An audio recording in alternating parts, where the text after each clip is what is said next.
So hello again. We're going to do another session of Tricks of the Trade, and again talk about the topic that's on everyone's mind these days, which is the tariffs. There's a tremendous amount of confusion about which tariffs apply, in which country, under what circumstances, and so very quickly we want to make clear, first of all, there is a List 1 that the U.S. has imposed 25% tariffs on, which started on July 6.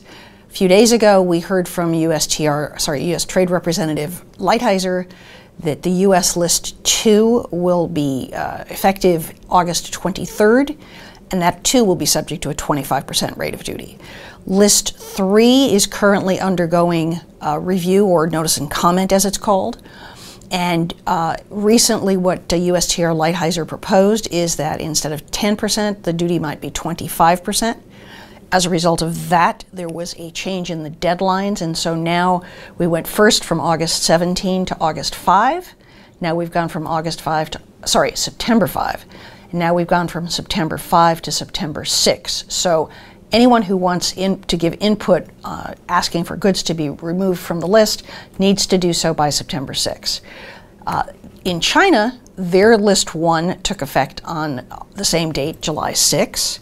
It also involves 25%.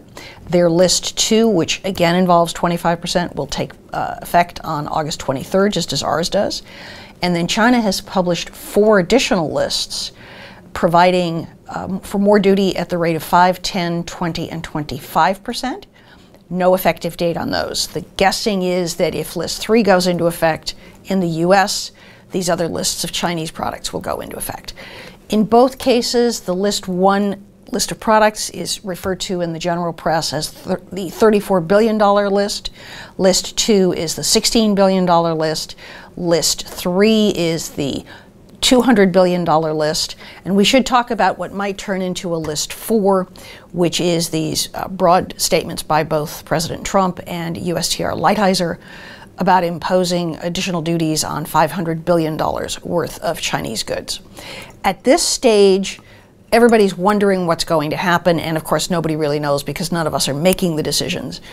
But we should take the administration at its word, and what they have said is that the purpose of these tariffs is to encourage China to change its behavior. So the fact that China has imposed a List 2 that mirrors our List 2, the fact that it has 4 lists out there that will mirror the US List 3 certainly suggests that we're going to see more tariffs. It's also worth noting that in announcing the date changes for List 3, that is moving the comment dates to September 6, USTR Lighthizer made a point of talking about the findings in the Section 301 investigation. And specifically, and I'm just going to read these quickly, China uses joint venture requirements, foreign investment restrictions, and administrative review and licensing processes to require or pressure technology transfer from U.S. companies. China deprives U.S. companies of the ability to set market-based terms in licensing and other technology-related negotiations, clearly directs and unfairly facilitates the systematic investment of and acquisition of U.S. companies and assets to generate large-scale technology transfer, and China conducts and supports cyber intrusions into U.S. commercial computer networks to gain unauthorized access to commercially valuable business information. This entire area of these tariffs is very fast-moving. For more information, please feel free to check our blog, which is entitled Tricks of the Trade, or Tips of the Trade, as the case may be. If you like a less facetious title. But by all means, just keep track of what's going on and make sure you know on which list your products appear so that you know whether you have to file for an exclusion request or whether you file for comments. And thank you very much for your attention.